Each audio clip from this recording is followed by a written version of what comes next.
الرجيم. بسم الله الرحمن الرحيم. تبارك الذي نزل الفرقان على عبده ليكون للعالمين نذيرا الذي له ملك السماوات والأرض ولم يتخذ ولدا ولم يكن له شريك في الملك وخلق كل شيء فقدره تقديرا واتخذوا من دونه آلهة لا يخلقون شيئا وهم يخلقون ولا يملكون لأنفسهم ضرا ولا نفعا ولا يملكون موتا ولا حياة ولا نشورا وقال الذين كفروا إن هذا إلا إفك افتراه وأعانه عليه قوم آخرون فقد جاءوا ظلما وزورا وقالوا أساطير الأولين اكتتبها فهي تملى عليه بكرة وأصيلا قل أنزله الذي يعلم السر في السماوات والأرض إنه كان غفورا رحيما. صدق الله العظيم. Dengan nama Allah yang Maha Pemurah lagi Maha Mengasihani. Maha berkat Tuhan yang menurunkan Al-Furqan kepada hamba-Nya Muhammad sallallahu alaihi wasallam untuk menjadi peringatan dan amaran bagi seluruh penduduk alam. Tuhan yang menguasai pemerintahan langit dan bumi dan yang tidak mempunyai anak serta tidak mempunyai sebarang sekutu dalam pemerintahannya. Dan dialah yang menciptakan tiap-tiap sesuatu lalu menentukan keadaan makhluk-makhluk itu dengan ketentuan takdir yang sempurna. Dan mereka yang kafir mengambil benda-benda yang lain dari Allah sebagai Tuhan-Tuhan yang tidak dapat menciptakan sesuatu pun. Bahkan benda-benda itu diciptakan oleh penyembah-penyembahnya dari bahan-bahan di bumi. Dan benda-benda itu pula tidak berkuasa mendatangkan sesuatu bahaya atau sesuatu faedah untuk dirinya sendiri. Dan tidak berkuasa mematikan atau menghidupkan ataupun membangkitkan hidup semula makhluk-makhluk yang telah mati.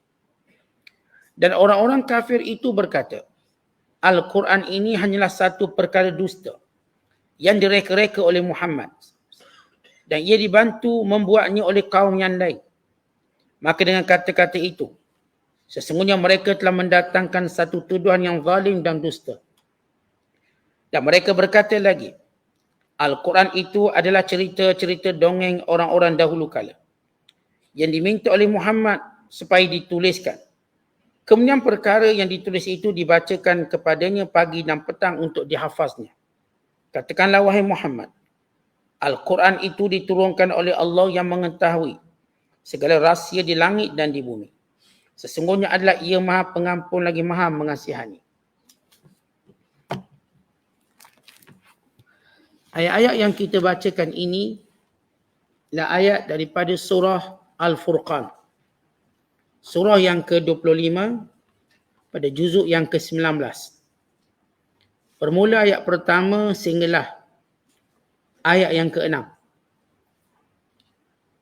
Kalau kita lihat secara umumnya, surah Al-Furqan berada pada juzuk yang ke-18 dan ke-19. Namun, bila para ulama menyusun kitab tafsir Al-Quran, mana-mana juzuk yang 18, 19 atau sebagainya, maka dia letakkan terus pada juzuk yang ke-19. Maka Allah Ta'ala menyebut dalam ayat yang pertama sehingga ayat yang ke-6 perihal yang berkait tentang akidah, yang berkait tentang keimanan kepada Allah. Oleh kerana kita mengetahui surah ini ialah surah Makkiyah, surah yang diturunkan sebelum hijrah atau surah yang diturunkan di Mekah, maka persoalan yang diutarakan, yang dibincangkan, yang didiskusikan ialah persoalan akidah yang melibatkan ketauhidan Allah, kerasulan Nabi Muhammad sallallahu alaihi wasallam dan juga hari kebangkitan. Yang berkait dengan tauhid ataupun keesaan Allah SWT ialah membatalkan segala syubhat atau membatalkan segala penyengutuan dan apa sahaja perkataan-perkataan dusta yang dinisbahkan kepada Allah SWT. Sama ada Allah punya anak, Allah punya isteri, Allah punya sekutu-sekutu dan lain-lain hal yang disebut sebagai syubhat, kekeliruan ketuhanan. Dan manakala yang berkait dengan kerasulan pula, berkait dengan kebenaran Al-Quran yang diturunkan.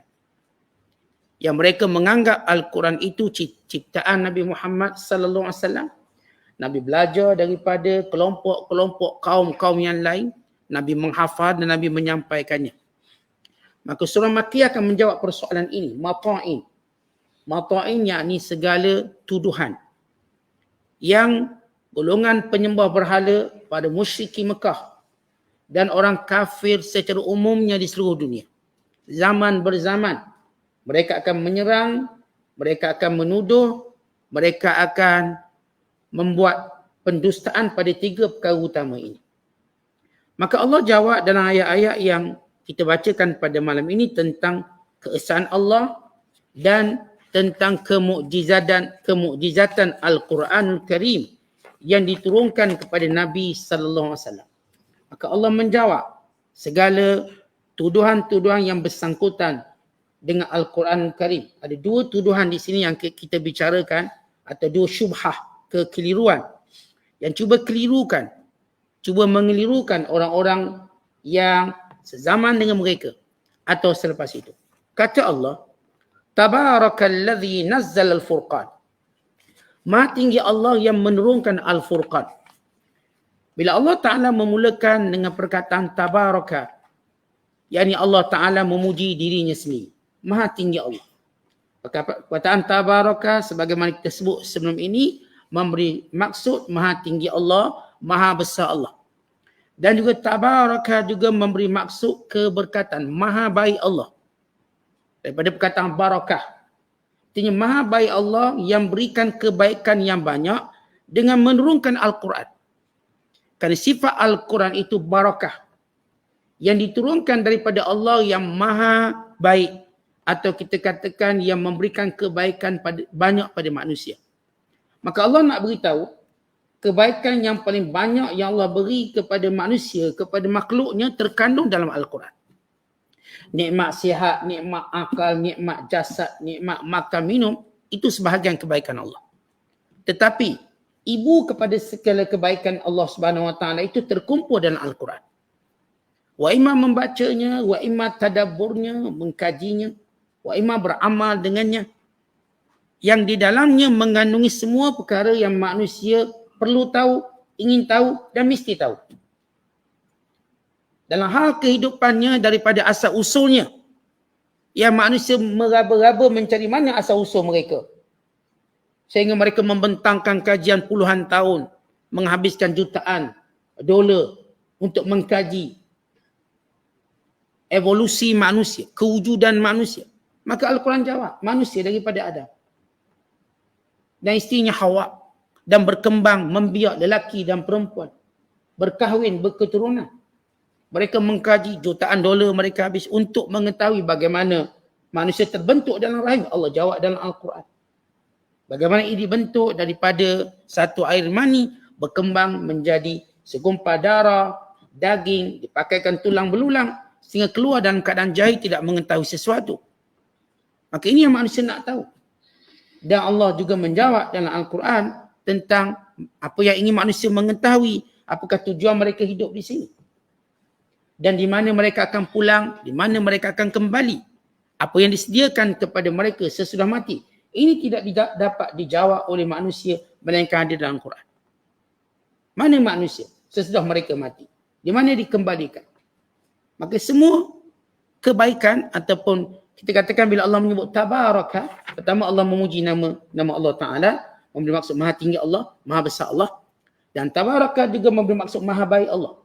Maka Allah Ta'ala menterjemahkan kebaikan Allah dalam Al-Quran yang diturunkan. Maka siapa pun nak kebaikan dalam Al-Quran, pada bacaannya dapat pahala. Berpegang dengannya, maka mendapat kekuatan. Membacanya menjadi perlindungan. bukan menjadi kekuatan. Ia ada antara line yang aktif antara manusia dengan Allah. Contoh kalau kita ada telefon. Apa musibah telefon ni kalau tak ada line? Itu musibah telefon walaupun kita beli telefon mahal. Canggih, buat daripada emas tapi tak ada line. Ada line tak? Tak ada. Line itu maksudnya dia ada rangkaian. Kenapa kita perlukan rangkaian? Sebab kita nak berhubung dengan orang penting dalam hidup kita. Siapa? Mungkin isteri kita, mungkin suami kita. Mungkin partner kita, mungkin bahkan bisnes kita. Maka line ni penting sebab dia membentuk rangkaian. Rangkaian paling penting bagi manusia ialah rangkaian antara manusia dengan Allah. Maka Al-Quran inilah line rangkaian untuk berhubung dengan Allah. Bila manusia tak ada line ni, maka bayangkan hidup manusia macam mana. Tuan-tuan ada telefon tak ada line, rasa macam mana? Keluh kesah. Keluh kesah terutama kita ada masalah. Nak telefon polis tak boleh, bomba tak boleh, nak telefon kawan tak boleh, suami tak boleh, saudara tak boleh. Keluh kesah, kita berada di tempat yang sunyi. Tempat yang kita perlukan bantuan. Maka ketika itu kita rasa apa? Bukan kalau kita telefon orang penting, dia tak jawab. Kita kata cepatlah jawab, cepatlah jawab. Maka kali kita menangis tunggu dia jawab. Sebab ni penting ni, call penting, nak beritahu sesuatu. Kita berada dalam kebodohan atau dalam keadaan ketakutan, dalam keadaan kebimbangan bila line ni tak ada. Kenapa? Kita nak berhubung dengan orang penting. Untuk apa? Masalah duniawi kita. Penting. Lain paling penting ialah rangkaian antara kita yang menghubungkan kita dengan Allah. Dalam hidup kita macam-macam jadi. Dalam hidup kita macam-macam ketakutan, kebimbangan, kebergantungan, pengharapan, macam-macam. Bayangkan manusia tanpa membaca Al-Quran bagaimana hidup dia. Bayangkan manusia tanpa tadabbur Al-Quran bagaimana arahnya. Dia nak ke mana dia pun tak tahu. Tuan-tuan kalau hari ni, tuan-tuan pergi ke mana-mana tempat. Tak ada waste, nak pergi mana? Tak ada waste tak ada. Tak tahu nak ke mana, duduk pusing macam tu. Ataupun kalau kita ada waste lain tak ada, nak ke mana? Kita tak tahu nak pergi mana. Kebergantungan kita, tak tahu nak pergi mana. Begitulah Al-Quran dalam kehidupan manusia. Manusia tanpa Quran dia tak tahu nak ke mana. Dia duduk berpusing macam tu lah. Bangun tidur, makan, tidur balik, pergi kerja, tak tahu nak buat apa dia. Berpusing, mana arah dia? Dia tak tahu nak ke mana. Maka dengan Al-Quran yang maha tinggi kebaikannya, yang penuh syarat dengan kemuliaannya dan keberkatannya, kita tahu nak ke mana. Bila kita baca, kita tadabbur, kita tahu kenapa. Maka inilah Al-Quran dalam hidup orang beriman. Siapa yang berpegang dengannya, maka dia selamat. Siapa yang berhujah dengannya, maka kuat hujahnya. Siapa yang membacanya, maka mendapat pahala. Siapa yang beramal dengannya, maka diterima oleh Allah Subhanahu Wa Taala. Bukan siapa yang menjaganya, maka Allah menjaganya. Yang jaga Quran, maka Allah jaga dia. Maka ini dia kemuliaan Al-Quran yang merupakan kitab wahyu terakhir mukjizat sepanjang zaman yang diturunkan kepada Nabi Muhammad sallallahu alaihi wasallam. Maka ini jawapan orang beriman kepada semua persoalan hidup dan segala kekeliruan manusia. Maka inilah benteng pada semua kejahatan manusia. Innallaha yarfa'u bihadzal kitabi aqwaman wa yadha'u bihil akharin. Allah dengan Al-Quran ini mengangkat satu kaum. Dan dengan sebab meninggalkan Al-Quran ini Allah menjatuhkan satu kaum. Maka kaum kemuliaan umat ini bila mana mereka berpegang dengan Al-Quran, maka diangkat. Kerana padanya terkandung kebaikan. Manusia yang baca Quran, beramal dengan Quran, padanya kita harap kebaikan. Manusia yang tak baca Quran, jauh dari Quran, tak faham Quran, kita tak harap apa-apa kebaikan daripadanya. Umpama kita melihat pokok yang tak akan berbuah. Maka kita tak harap apa-apa. Tapi pokok kalau berbuah, daripada berputik lagi kita dah berharap. Moga dia berbuah, masak, ranu. Daripada berputik lagi. Dia keluar bunga tu kita dah harap. Artinya orang baca Quran, dia dah baca Quran, kita dah harap pada dia, kebaikan dia. Anak-anak kita bila baca Quran, kita dah harap kebaikan yang ada padanya. Apatah lagi dia faham, dia beramal. Dan Al-Quran ini akan menjadi penentu kepada umat diangkat atau dijatuhkan. Dan Al-Quran juga menjadi penentu pada individu, diangkat atau dijatuhkan. Kalau seorang Allah Ta'ala nak muliakan, nak angkat dia, maka Allah muliakan Al-Quran.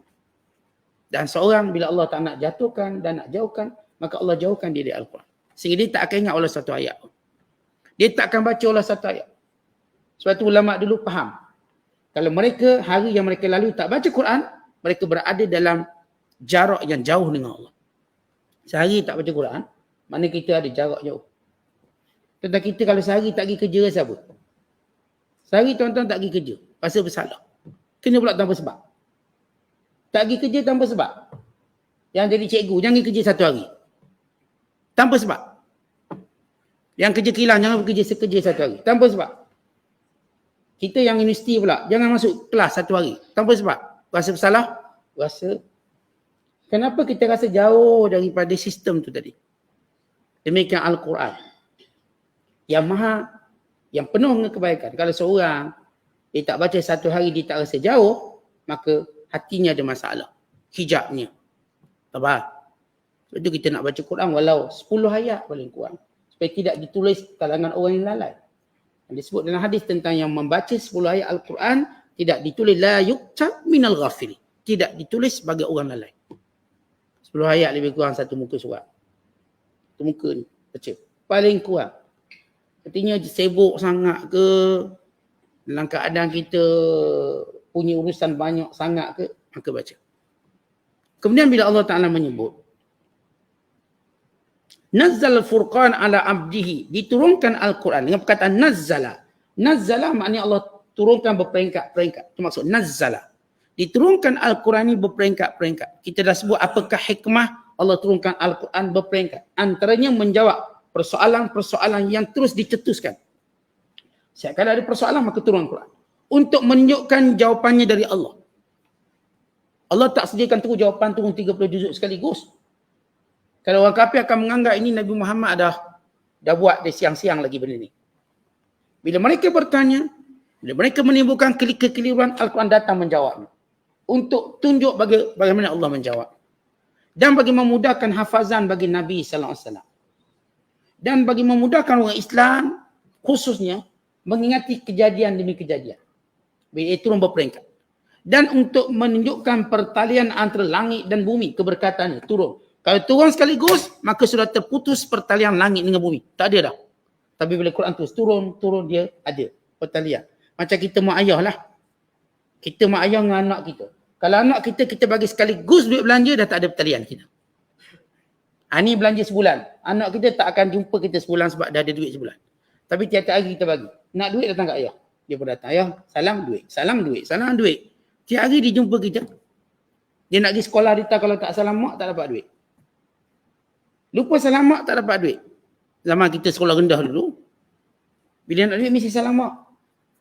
Salam mak, salam ayah. Salam mak dapat 10%. Kalau tak dapat duit tu, tak salam tu bukti dia. Sehingga kita sentiasa dititipkan nasihat. Belajar sungguh-sungguh. Belajar sungguh-sungguh. Siap dapat duit, belajar sungguh. Jangan main, jangan ponteng, jangan lawan, jangan gaduh. Jangan itu, jangan setiap hari. Bayangkan kasih sayang ibu setiap hari dapat. Maka Allah dengan penurunan Al-Quran secara tanzil berturut-turut untuk menunjukkan keberkatan kasih sayang Allah kepada Nabi SAW khususnya dan kepada umat manusia umumnya. Sentiasa turun. Hari ini apa pula ayat Quran yang turun? Bahkan hikmah diturunkan ayat saja berperingkat untuk menjadi suatu, kita katakan rasa, kalau kita sebut excited, teruja. Kerana benda tu tiap-tiap hari, teruja. Apa benda pula hari? Macam kalau kita kuliah lah dapat benda-benda baru. Hari ni Ustaz nak cakap apa pula? Kita teruja untuk tahu perkara baru. Maka ini hikmah kenapa Al-Quran tidak diturunkan secara sekaligus, jumlatan wahidah. Bahkan diturunkan dengan firmannya Nazzala, iaitu turun berperingkat-peringkat. Ala abdihi, kepada hambanya. Maka kenapa disebut hambanya, tidak disebut Muhammad sallallahu alaihi wasallam?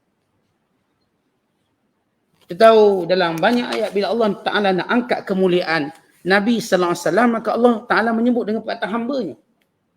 Dalam ayat yang lain Allah berfirman, Alhamdulillahilladzi anzala ala abdihil kitab. Maha suci Allah yang menurunkan Al-Quran kepada hambanya. Disebut perkataan hambanya. Dalam ayat yang lain, Subhanalladzi asra bi'abdihi layla. Maha suci Allah yang memperjalankan hambanya. Bila Allah nak beri suatu benda yang mulia, Allah beri kepada orang yang bernama hambanya. Kenapa tak sebut Muhammad? Bukan kenapa tak sebut Rasulullah? Dia sebut hambanya. Untuk menunjukkan bahawa kemuliaan manusia yang sebenar bila dia ada pada maqam perhambaan kepada Allah. Artinya manusia ni bila dia tak nampak diri dia ada apa-apa. Dia tak nampak diri dia ada apa pun kemuliaan, maka di situlah datang pertolongan Allah. Kita hamba Allah, kita tak nampak usaha kita, kita tak nampak bijak kita, tak nampak kerana kita, bukan. Kerana Allah.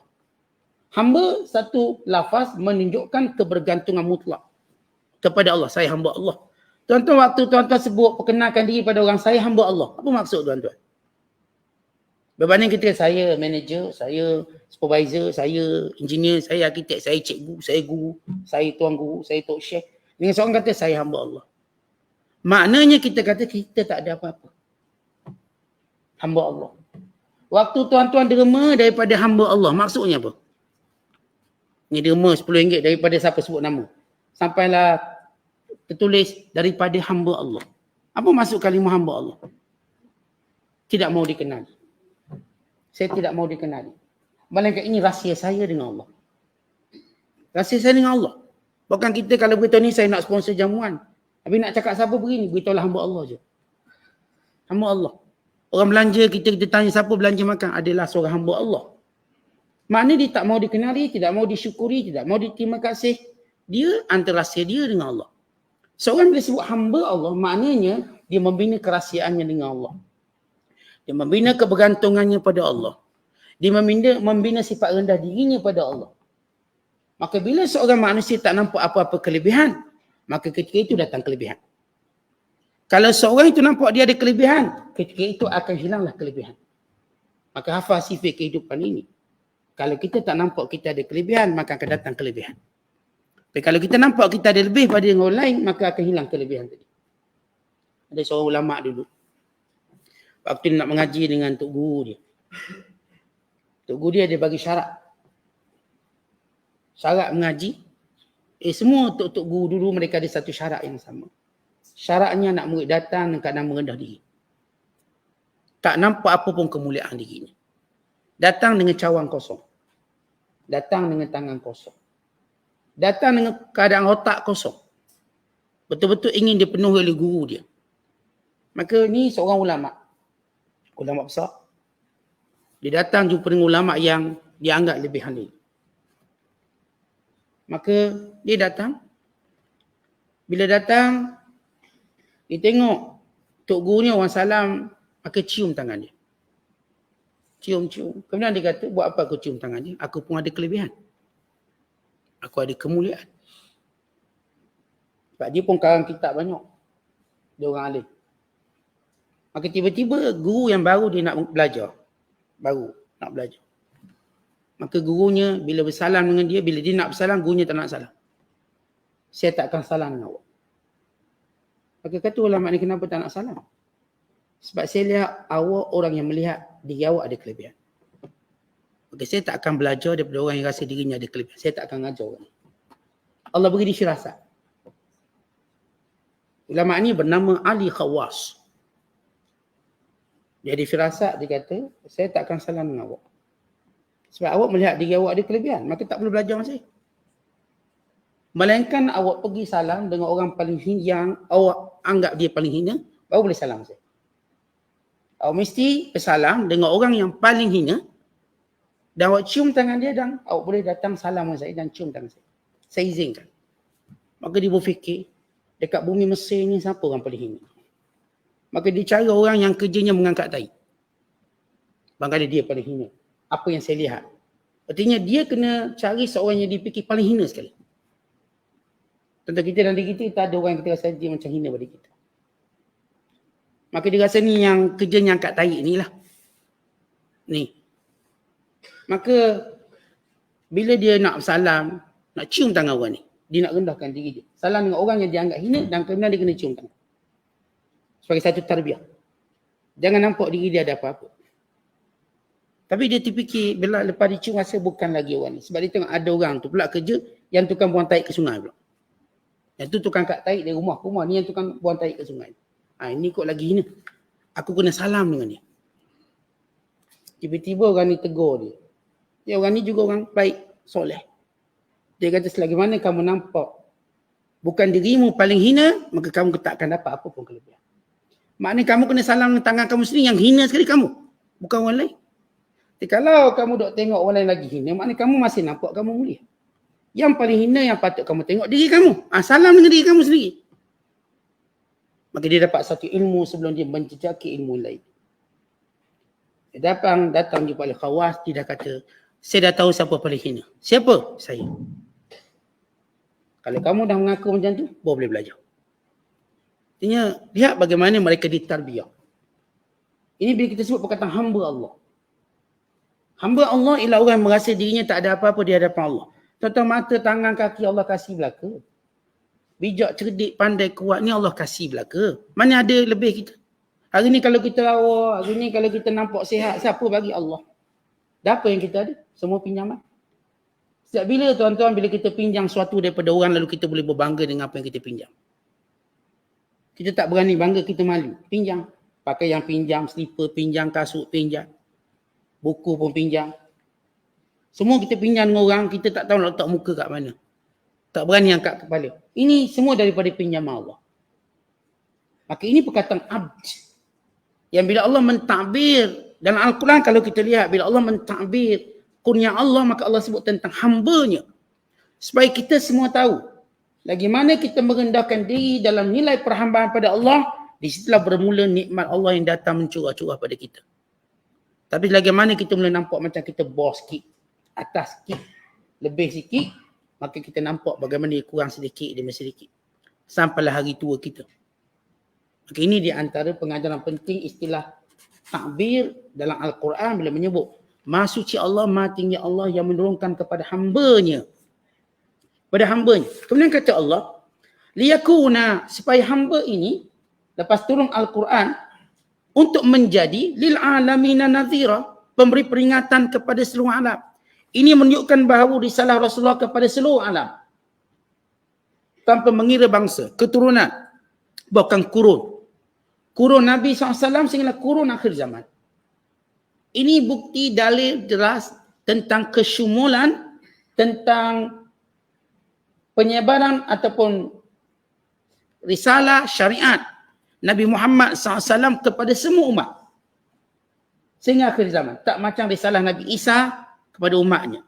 Nabi Musa pada umatnya. Dan Nabi-Nabi SAW yang lain pada umat masing-masing. Rasulullah SAW syariatnya lil alamin. Baik, kenapa Allah sebut perkataan nadhira? Biasanya bila sebut tugas Rasulullah ialah basyiran wa nadhira. Arsalahu basyiran wa nadhira. Pemberi khabar gembira dan pemberi peringatan. Tiba-tiba dalam ayat ini Allah hanya sebut pemberi khabar amaran. Mana perkataan basyir? Kerana ayat ini pada maqam, pada kedudukan menjawab tohmahan, menjawab tuduhan, menjawab pembohongan musyrik Mekah dan orang kafir yang kata Allah ada anak, Allah ada sekutu. Al-Quran ciptaan Muhammad. Maka yang sesuai dalam situasi ini Allah menyebut Muhammad SAW kamu pemberi amaran kepada golongan dengan tuduhan-tuduhan ini. Pemberi amaran. Tuan-tuan kita, dia tahu orang ni dah memang jahat. Orang ni dah memang tu. Kita cakap dengan wakil kita untuk uruskan dia. Kamu settle dia ni. Maksudnya dengan cara kasar dengan dia. Sebab dia dah jahat. Tapi cara umum, kamu beritahu berita baik, beritahu berita buruk. Umum. Tapi golongan yang memang mensasarkan Nabi Muhammad SAW. Menuduh Al-Quran. Bahkan melakukan pendustaan pada Allah SWT. Maka Allah Ta'ala suruh Nabi SAW memberi khas kepada mereka amaran keras. Liyakuna lil alamina nadhira. Supaya kamu memberi peringatan yang keras kepada mereka. Perkataan nadhir, yakni peringatan yang keras. Apa maksud peringatan yang keras? Iaitu azab Allah. Beri peringatan keras maksudnya, kalau buat macam ni, kamu masuk neraka. Itu maksud peringatan yang keras. Alladhi, yang menurunkan Al-Quran itu dia, lahu baginya milik langit dan bumi. Walam yattakhidh waladan walam yakul lahu syarik. Tak ada anak Allah ini. Tiada sekutu Allah ini. Wa khalaqa kulla syai', bahkan Allah menciptakan semuanya. Faqaddarahu taqdira, dan menentukan setiap perjalanan hidupnya. Baik, kalau kita lihat di sini, Allah Ta'ala menyebut tentang zatnya dengan 4 sifat kemuliaan dan kebesaran. 4 sifat kemuliaan dan kebesaran. Yang pertama, bahawa milik Allah ini langit dan bumi. Itu pertama, sifat Allah. Yang kedua, Allah Ta'ala tak punya anak. Ini sifat kemuliaan Allah. Tak ada anak. Kenapa? Kerana yang ada anak ini lemah. Tuan-tuan yang ada anak menandakan tuan-tuan lemah. Apa maksud tuan-tuan akan tua? Apa maksud tuan-tuan akan bergantung pada anak? Yang ada anak hari ni, apa dia fikir tentang anak dia? Tuan-tuan Ustaz, nanti tua dia boleh tengok kita, jenguk kita, driver kita. Apa yang kita kata pada anak-anak kita? Nanti kalau mak tua, awaklah jadi driver mak. Nanti kalau ayah tua, awaklah yang akan bawa ayah. Kita bercakap tentang tua kita dan kita, lemah kita. Dan kita bercakap tentang pergantungan kita pada anak. Nanti jangan lupa tahu, bulan-bulan masuk duit bank kat ayah. Kalau boleh ambil nombor bank siap-siap. Ambil dulu. Kenapa kebergantungan? Mana ada orang ada anak dan dia tak fikir bergantung dengan anak dia satu hari nanti? Mana ada? Mereka sifat tu ada.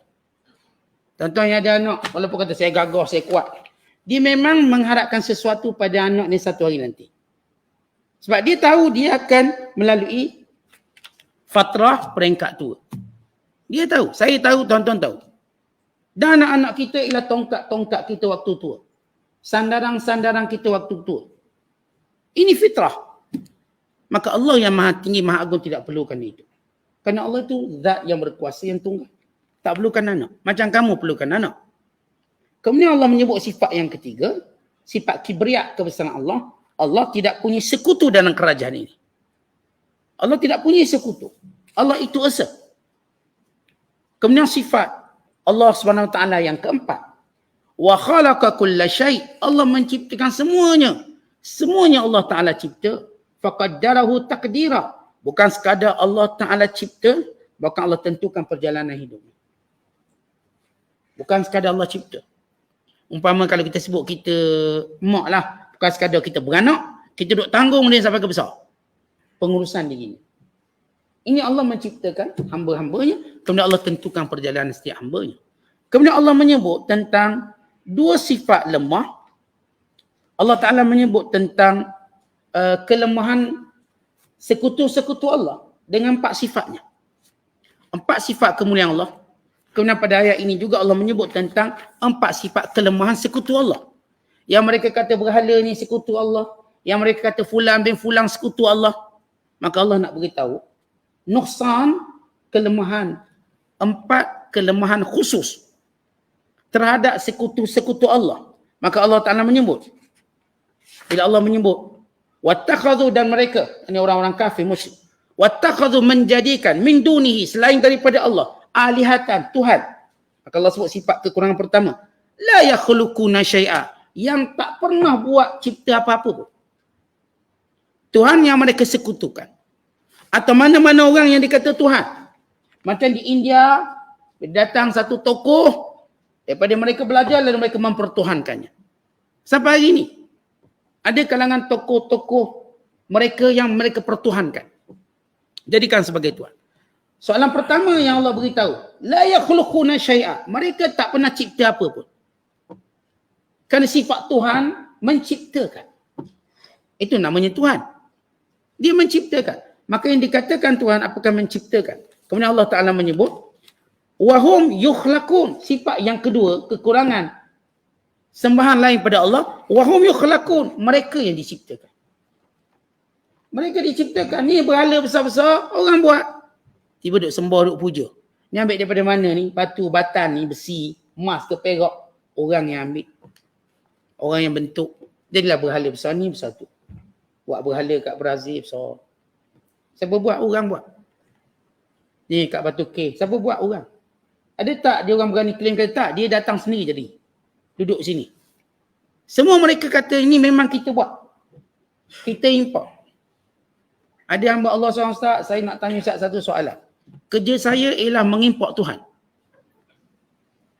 Saya diminta untuk shipping Tuhan-Tuhan tadi daripada Filipina ke Malaysia. Nama Allah ni mengadu kat saya cerita tentang hukum. Sebab dulu tak tahu hukum. Dia berhala-berhala ni beli kat Filipina, hantar ke Malaysia. Ejen, dia tolong shipping kan. Apa hukum dia? Saya kata memang tak boleh lah. Oh dulu kita tak tahu, sekarang dah kita tak ambil projek. Mana Tuhan itu diimport. Dibuat kat Filipina, bentuk gangsa itu dan ini. Tanya mereka secara jujur, apakah patung yang kamu sembah ini diciptakan atau tercipta sendiri? Itu nuksan, kekurangan yang jelas. Kemudian yang ketiga, wala yamlikuna li anfusihim darran wala naf'a. Tuhan ini yang dikata Tuhan tidak memiliki manfaat atau mudarat untuk dirinya sendiri, apatah lagi untuk orang lain. Apakah patung ini boleh memberi manfaat pada dirinya sendiri? Biar dia jadi besar ke, jadi kuat? Atau menolak mudarat dirinya sendiri? Kalau datang banjir, dia boleh berenang sendiri ke? Atau dia sekali yang kena tenggelam di banjir? Kalau datang kebakaran, dia pun kali api? Atau di sini yang akan terbakar? Yang patung berhala dekat di Rio de Janeiro, di Brazil, di panah putih. Bom panah putih. Apakah dia boleh halang diri dia? Tak boleh. Kena panah. Lepas tu baikilah esok. Mereka buat satu patung besar akhir terbakar. Kerana panah. Tak boleh buat. Tidak boleh beri manfaat. Tidak juga elak mudarat untuk dirinya. Apatah lagi memberi manfaat dan mudarat pada orang lain. Apakah patung ni boleh beri mudarat pada kita? Tak boleh. Kemudian Allah menyebut sifat kekurangan yang keempat. Wala yamlikuna mautan wala hayatan wala nusyura. Dia tidak memiliki kehidupan, tidak mampu mematikan, menghidupkan atau menghimpunkan. Sebab sifat Allah, dia menghidupkan. Lagi mematikan. Lagi menghimpunkan manusia. Untuk hari kebangkitan. Maka apakah patung-patung semua ini, dia ada kekuatan untuk menghidupkan, mematikan? Mematikan, menghidupkan, menghimpunkan? Maka Allah menyebut 4 sifat kekurangan. Lepas Allah menyebut 4 sifat kibriya, kemuliaan Allah, maka Allah menyebut 4 sifat kekurangan. Maka bagaimana mereka boleh menyembah berhala? Sebab itu secara jujur, mana-mana penyembah lain dari Allah, mana-mana yang menyengutukan Allah, mana-mana yang menjadikan selain Allah itu Tuhan, mereka tidak pernah ada jawapan. Maka bila mereka tidak ada jawapan, maka mereka sibuk untuk tentang Islam. Sebab mereka tahu mereka tak nak provide jawapan yang tuntas, menyediakan jawapan yang logik. Akhirnya apa mereka buat? Letak satu label menyerang Islam bertalu-talu. Letak ini Islam pengganas, ini Islam. Sekian-sekian mereka buat. Sepanjang zaman. Mereka gunakan kekuatan pengaruh mereka, media-media mereka. Zaman dulu ada media dia, zaman sekarang ada media dia. Yang Allah sebut dalam Quran. Yuriduna liyutfi'u nurallahi biafwahihim. Wallahu mutimmu nurihi walau karihal kafirun. Mereka menggunakan mulut-mulut mereka itu media. Mulut-mulut mereka bagi memadamkan cahaya Allah. Tetapi Allah tetap menyempurnakan cahayanya walau dibenci oleh orang kafir.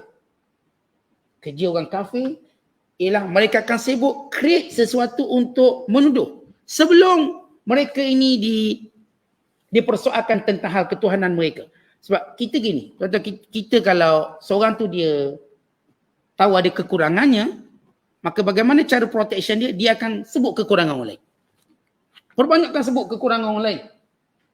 Padahal pada dirinya penuh kekurangan.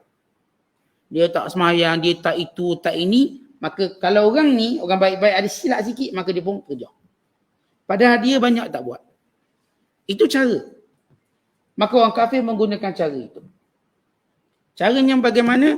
Cuba untuk tunjukkan kelemahan dalam Islam yang mereka ciptakan atau syubhah yang mereka reka-reka dan sibukkan kita menjawab benda itu. Akhirnya kita lupa menyerang mereka. Kita lupa menyerang akidah mereka. Yang jelas palsu, yang jelas tidak masuk otak, tidak masuk akal. Yang jelas ianya dibina atas sifat puak turut tanpa ilmu, bukan dengan penuh kejahilan. Berhala atau Tuhan selain daripada Allah. Maka ayat ini, daripada 3 ayat ini cukup untuk menjawab tentang persoalan Tuhan selain Allah. Cukup. Kalau kita perhatikan ayat ini cukup. Bila Allah Ta'ala menyebut tentang sifat Allah, apa dia sifat Allah? Allah yang cipta semua langit dan bumi. Apa lagi sifat Allah Subhanahu Wa Ta'ala? Allah Ta'ala tak punya anak dan tidak punya, Allah Ta'ala tak punya anak dan Allah Ta'ala tak punya sekutu. Dan sifat Allah, Allah menciptakan semuanya. Dan Allah menentukan segala-galanya. Maka sifat sembahan selain Allah. Maka 4 kekurangan mereka tidak pernah mencipta. Kemudian mereka lah yang diciptakan. Mereka tidak memiliki manfaat dan mudarat. Dan mereka tidak boleh berkuasa untuk mematikan orang atau menghidupkan orang atau mengumpulkan manusia sebab mereka bukan Tuhan. Maka inilah patung, inilah berhala, inilah dia sekutu-sekutu yang sebenarnya adalah makhluk ciptaan Allah. Yang makhluk yang lemah sebagaimana kamu. Maka terang lagi bersuluh bagaimana kemuliaan Al-Quran. Bila kita sebut tentang keberkatan Al-Quran, maka keberkatan pertama Al-Quran ialah menyentuh persoalan akidah. Bila betul akidah orang tu, maka berkatlah kehidupan dia. Tak betul akidah, maka situ dah salah. Maka bila kita sebut tadi Maha Agung Allah, Maha Suci Allah, Maha Berkat Allah yang menurunkan kebaikan yang banyak pada hamba-Nya, maka Allah sebut kebaikan itu ialah diturunkan Al-Quran dan kebaikan itu ialah putusan Rasul yang membawa, yang menyampaikan Al-Quran. Dan apa isi kandungan yang terbaik dalam Quran? Persoalan akidah. Persoalan apa? Ketuhanan. Allah menciptakan semuanya. Dan Allah Subhanahu Wa Taala tak punya anak dan sekutu. Dan Allah Subhanahu Wa Taala yang menciptakan semua dan mentakdirkan setiapnya. Dan kemudian menyebut tentang kebatilan berhala. Artinya cukup saya 3 ayat menjawab semua persoalan akidah yang batil. Cukup jelas Islam agama benar. Agama yang betul. Sila jawab benda ni untuk kamu kata ini Tuhan atau ini Tuhan. Patung ini Tuhan, patung ini wakil Tuhan ini dan sebagainya. Dengan segala kita katakan sakhafatu uqulikum, kebodohan akal kamu. Benda yang tak masuk akal, yang kamu sendiri akan melawannya. Kamu sendiri tak boleh terima dan tak boleh telannya. Dan kamu cuma hiaskan, tapi kamu tahu realitinya ia kebatilan. Ini kemuliaan atau disebut perkataan daripada perkataan tabaraka, Maha tinggi Allah, Maha besar Allah, Maha berkat Allah dan semua keberkatan yang terkandung dalam 3 ayat ini. Wallahu bissawab. Assalamualaikum.